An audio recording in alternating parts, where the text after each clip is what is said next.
Olá, bem-vindos ao podcast do Canteiro, o canal de educação profissional voltado ao ecossistema da construção civil. Bem, eu me chamo André Marques, atuo na área de projetos há cerca de 15 anos e sou host desse canal. E comigo, também host do canal, atua em obras há mais de 40 anos, há 41 anos, vou falar o número correto, Henrico de Ferrari e também host do canal, acho que já falei, tô repetindo, bobina. Tudo bem. E aí, cara, como é que você tá? Beleza, André, e você? Maravilha, muito bem. Joia. Vamos lá. Galera, hoje a gente vai dar sequência a uma série que a gente achou muito bacana, que a gente começou a fazer não faz muito tempo. Agora, claro, tem a questão atemporal. Atemporal. Bom dia, boa tarde, boa noite. Exatamente, para todos. Boa madrugada, quem sabe. Mas a série se chama Além do Canteiro. E qual que é a intenção, galera? A intenção é trazer conhecimento, de fato, além da nossa engenharia, além das nossas obras, além dos nossos números, além do Dente Gerber. Essa eu te peguei, né? Boa, que a gente sempre comenta. Gostei. Então, hoje, o tema de hoje, a gente quer conversar, e aí eu vou introduzir o tema te fazendo uma pergunta, que eu acho que vai ser bem interessante, que é, de onde vêm as favelas? Muito bom. Vamos lá. Hoje esse assunto, bom, hoje em dia o pessoal fala comunidade, né? Sendo mais respeitoso, como se favela não fosse um termo respeitoso, né? Mas a gente está vivendo um momento em que, em 2025, final de ano, teve mais uma operação dessas que sai dizimando, né? E que gera muita polêmica, né? Na população, que sim, que não, e o que a gente vai tratar aqui é sobre as origens e como esse tipo de urbanização cresceu e quanto tem de violência na própria existência das favelas. Tá? Excelente. Então, o negócio começa... Bom, antes de começar, o que acontecia na urbanização anterior à criação das favelas? Existiam as casas normais e existiam os cortiços. Então, quando as pessoas não tinham condição de vida digna, elas se amontoavam dentro de casas e cada quarto virava uma casa e faltava infraestrutura para as pessoas, mas estava todo mundo morando dentro de casas. Okay? Quando houve a proclamação da República, no final do século XIX, começaram a ter alguns movimentos contrários à República. E um que foi o mais forte de todos aconteceu no interior da Bahia, na famosa Guerra dos Canudos. Então, o que aconteceu? Tinha um líder, que era um líder, digamos, espiritual, que chamava Antônio Conselheiro, que ele começou a regimentar as pessoas pobres, miseráveis, que moravam no meio do agreste baiano, e com um discurso sebastianista. Sabe o que é sebastianismo? Nada, fale. É um negócio muito louco, que é assim, lá no século XIV, eu acho, um rei, 14 ou 15, um rei português, Dom Sebastião, foi fazer uma guerra no norte da África e morreu, sumiu. Só que o corpo nunca apareceu. E aí isso deu um bafafá terrível em Portugal, porque não tinha herdeiro, aí a Espanha tomou conta de Portugal. Foi um grande evento histórico desastroso para Portugal. E aí se criou uma ideia de que Dom Sebastião um dia vai voltar e vai nos livrar do jugo dos não sei o quê. Olha só. Então, existia uma crença popular nessa história, e esse Antônio Conselheiro começou a falar mal da República e falando que um dia Dom Sebastião ia voltar e ia salvar o povo. E o povo, que estava numa situação de extrema miséria, começou a se juntar lá e criou-se uma comunidade. Chamava Canudos, essa região no interior da Bahia, a 400 quilômetros de Salvador, bem no interior do fim do mundo na época. Se hoje em dia já é um lugar meio isolado, na época era muito mais. Só que os senhores de engenho e os grandes proprietários começaram a se sentir ameaçados e mandaram lá a polícia para desmanchar aquele assentamento. E a polícia tomou um cacete. Aí chamaram as tropas estaduais, que foram e tomaram outro cacete. Olha só. E aí chamaram o governo federal e falaram, esses caras aqui estão querendo fazer uma revolução, são monarquistas, são não sei o quê. E aí o governo federal mandou um exército que tomou um cacete. Caramba. E aí, então, fizeram um exército de verdade. Juntaram um monte de gente, 10 mil soldados saíram do Rio de Janeiro com a promessa de receber uma casa na hora que voltasse. Caramba. E os caras foram lá para Canudos, armados, não sei o quê, e foi um massacre. Morreram 25 mil pessoas nessa história. Que absurdo, cara. E dizimaram com aquela comunidade no interior do fim do mundo. Isso virou livros. Euclides da Cunha, que era um repórter do Estado de São Paulo, foi para lá, escreveu. Ele era repórter de guerra dentro do Brasil, contando essa história.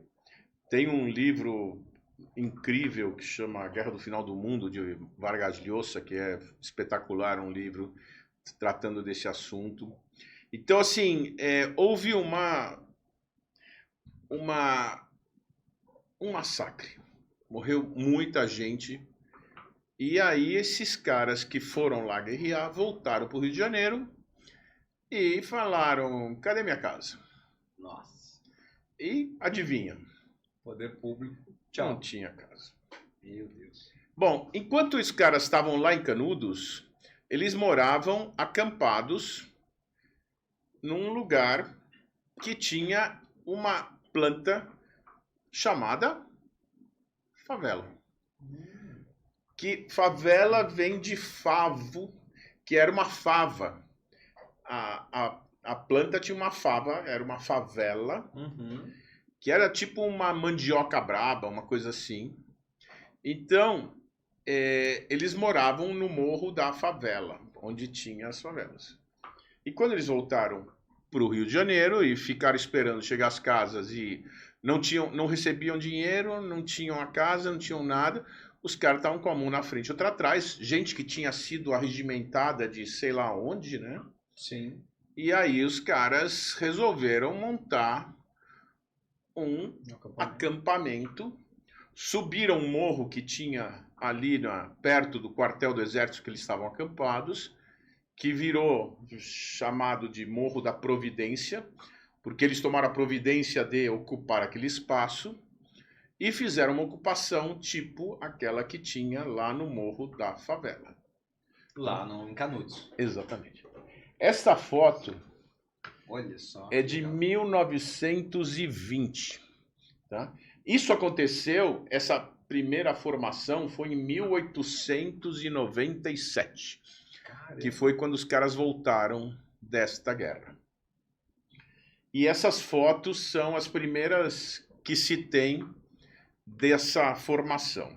Tá? Muito legal. Galera da esteira, desçam da esteira para tentar olhar a foto aí. Produção, Fê, aumenta a foto para os ceguetas, que nem eu.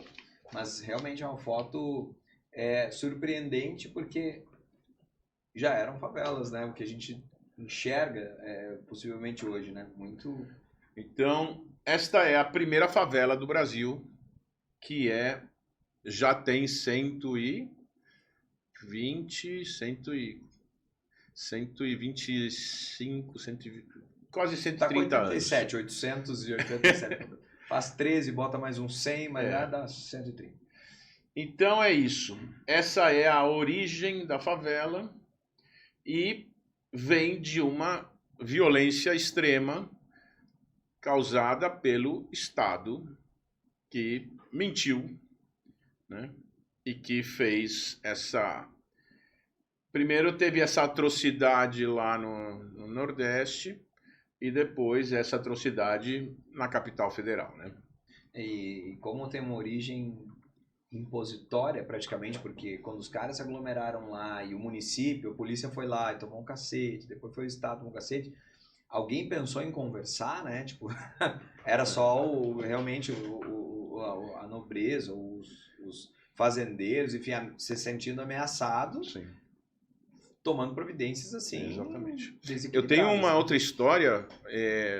No final de 2024, eu estava no interior do Ceará, na Chapada do Araripe, e numa dessas incursões que a gente estava passeando, eu não sei o que, a gente foi num lugar que chama... Como é que chama aquele lugar? Caldeirão. Que foi uma ocupação também que foi feita numa terra que o padre Cícero, na época, tinha conseguido e botou um monte de gente que era miserável num lugar e os caras começaram a se organizar e fazer uma agricultura de subsistência e tudo mais. E desagradou também aos poderosos na época, que chamaram o exército. E na época do Estado Novo, do Juscelino, o cara mandou, inclusive, aviões que bombardearam esse lugar. Que isso, cara. E as estatísticas não existem, mas se falava entre 700 e 1.000 habitantes que morreram todos. E os corpos nunca foram encontrados. Ainda tem um estudo assim, tentando encontrar onde foram enterrados e tudo mais. Mas assim, o Estado indo lá e detonando com um monte de gente porque estavam saindo fora da caixinha, né? Sim. Saindo totalmente do conceito de população, assim, atendendo uma minoria fazendo essas atrocidades. Exatamente. Né? Bom, então, isso é o início, né? E como é que esse negócio cresceu, né? Existem estatísticas do IBGE que na década de 40, a população urbana do Brasil era 31% da população. Uhum.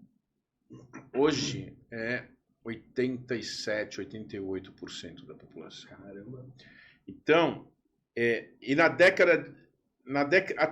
entre a década de 60 e a década de 80, 27 milhões de pessoas saíram do campo e foram para as cidades. O êxodo rural. O êxodo rural. E aí, o que aconteceu? Por que esses caras saíram? Eles saíram porque não tinha mais emprego no campo. Ou seja, os caras eram os que aravam a terra, né?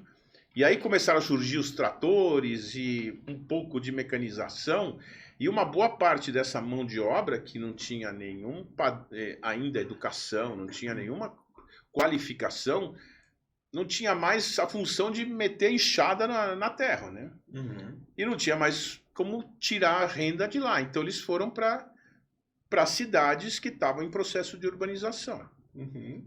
Só que a indústria também não pega uma mão de obra tão desqualificada, né? Sim. Então, você começa a receber muita gente, não existe um planejamento, e essas pessoas não têm onde morar. E não tem renda. E para onde vão? Para áreas de risco. Para lugares que não têm... não estão urbanizadas. E aí você começa... Né? Exatamente. Eu li um negócio muito interessante que falava sobre a China, que o governo chinês fez um programa de urbanização super pesado, forte, não sei o quê, e eles seguravam a população no campo até ter aonde colocar os caras. Olha só que legal. Entendeu?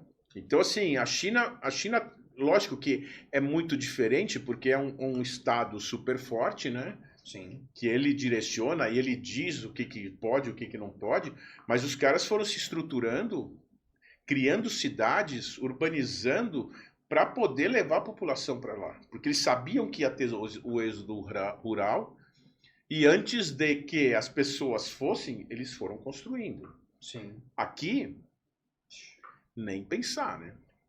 Então, o crescimento das favelas se dá porque a população foi saindo do campo e foi chegando nas cidades e não tinha o que fazer. Não tinha onde morar, não tinha como se estabelecer. Então, essa é dessa forma que o negócio foi crescendo, né? Hoje, a gente fala que temos o IBGE, saiu estatística faz pouco tempo. Existem mais de 12 mil favelas no Brasil. Caramba! E temos 16 milhões de brasileiros morando em favelas. 16 milhões, cara. Você imagina isso? É muitas cidades grandes, né? É 8% da população do Brasil que mora em favelas. Caramba! Bom, então agora vamos explicar um pouquinho qual é o conceito de favela, né? A primeira é que o espaço ocupado não tem regularidade. Então, são áreas que não têm documentação de posse do cara que mora lá, né? Ou é área devoluta do Estado, ou é propriedade privada.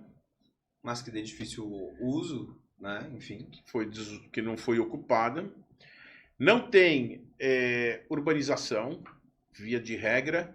Não tem arruamento, não tem alinhamentos, não tem recuos, né? É uma ocupação totalmente desordenada.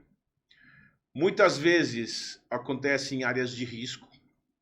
Então, em morros, em áreas de alagamento, em áreas onde desastres acontecem, né? E assim, todo verão a gente tem casos de desastres acontecendo em favelas, né? Que é morro descendo, que é... Aí é falta de planejamento, engenharia, estrutura. A gente tem que pensar nisso para a sociedade, né? E esses lugares não são pensados, né? Exatamente. Então, são totalmente largados. Outras vezes, você tem problemas com mananciais.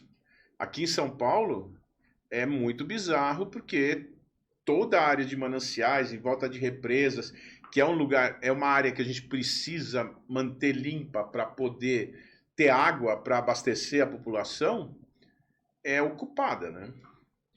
Eu fiz alguns projetos com a Sabesp, que eu ia assim, a gente ia no extremo da Guarapiranga e da Billings fazer serviços de coleta de esgoto para evitar que essas comunidades descarreguem seus esgotos nas represas, porque é de lá que capta água para a gente beber, né?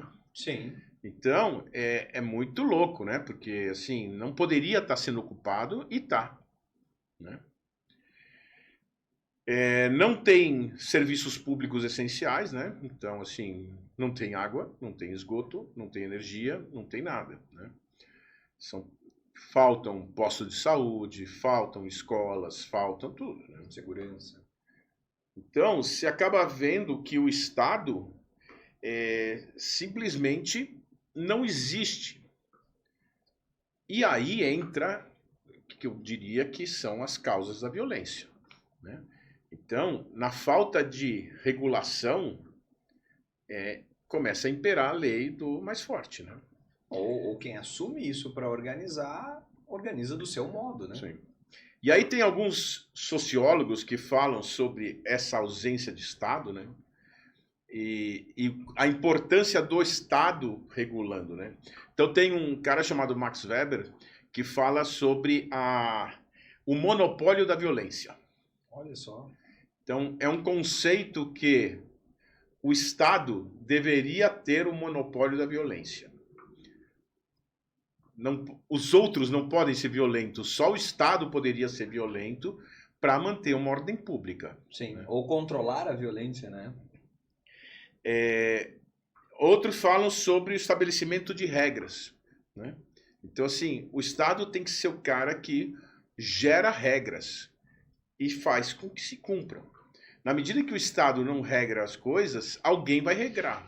Sim. Do jeito que lhe for conveniente, né? Exato. Não, e qual a isonomia deste alguém em relação à sociedade, ao público, né? Exatamente. Por isso que o dever seria do Estado, para que fosse de maneira equilibrada e tudo mais. Exatamente. Então, aqui a gente chega no seguinte: essa violência que acontece nas favelas, ela não é causada por falha moral de quem mora na favela. Ela é gerada pela violência que o Estado provocou ao se omitir de assumir suas responsabilidades. Excelente. Então, a gente tem que ter muito claro essa questão, porque às vezes quem está de fora começa a achar que o problema é quem está lá. As pessoas que estão lá, né? E eu fiz durante quase 3 anos, eu trabalhei fazendo urbanização de favelas. E eu vou te falar, algumas das melhores pessoas que eu conheci na vida moravam nesses locais. E assim, gente muito boa, gente muito solidária, gente muito, muito humana mesmo. Porque na hora que falta muito, o que se tem um valor muito grande, né? Sim. Então, as pessoas, quando elas são muito humildes, elas tendem a ser muito boas, sabe? É aquela coisa que quando a gente está lá no interior do país e você chega na casa de alguém, bate palma, a pessoa vem, te recebe, não sei o quê. Essa humildade, né? Eu me lembro assim de estar fazendo trekking e parar no lugar para pedir um copo d'água e a pessoa assim num casebre te botar para dentro, te passar um café, te servir o que ela tinha, De né? melhor, né? Exatamente. Por quê? Porque as pessoas elas são doces, elas são muito legais, né? Valorizam um olhar humano muito diferente do que pessoas às vezes têm mais recursos, né? Exatamente. Você não consegue chegar num bairro nobre, bater palma e pedir um copo d'água e você ser bem tratado. Não, né? o segurança vai te dar um chute, né? Sai Exatamente. daqui, é terrível. Verdade. Então, assim, essa questão do ambiente humilde gera um monte de oportunidades que a gente vai estudar no próximo capítulo, episódio, em que a gente fala sobre soluções, mas a gente tem que ter muito respeito e precisa ter um enfoque diferente para essa situação toda, sabe? Sim. Então, assim, eu fico muito, muito triste quando a gente vê que as pessoas começam a achar que o problema é quem está lá dentro, né? O problema é que o Estado não está lá dentro. Então, deveria estar. Exatamente. Né? Então, acaba que pessoas inescrupulosas, do mal e não sei o que, acabam ocupando um espaço que o Estado deixou de ocupar, né? E até por essa característica, se são pessoas humanas, muitas vezes até vulneráveis a essas pessoas maliciosas, né? Porque como tu bem colocou, eu acho que o crescimento humano dessas pessoas que vêm do nada e tudo mais, o olhar da vida que elas têm, é muito diferenciado em relação a uma pessoa que a gente costuma falar, tipo, nascido em berço de ouro, não passou nenhuma adversidade na vida. Quando a gente vai olhar, a gente aprende com as adversidades. A gente aprende a ser uma pessoa melhor, a gente aprende a pensar melhor, a gente aprende a tudo melhor quando a gente vive adversidades. E a escola, valorizar cada coisa que você conquista, sim, né? Sim, o tempo, a idade, as conquistas, as divisões, as distribuições de conquistas, né? Então, eu acho que os seres humanos são muito melhores quando vivem algumas situações que os testam, os desafiam, têm superações e tudo mais. Enquanto comparado com aqueles que não passam adversidade nenhuma, que, né, invariavelmente são pessoas até frágeis, né, com uma visão medíocre, né, e pequena do que é ser gente, né? Positivo. É isso aí. Então, muito bacana. Essa é a origem, né? E a gente vai fazer um próximo em que a gente vai falar sobre soluções, né? Existem projetos muito bons que têm mudado a realidade desses lugares e que podem ser replicados, né?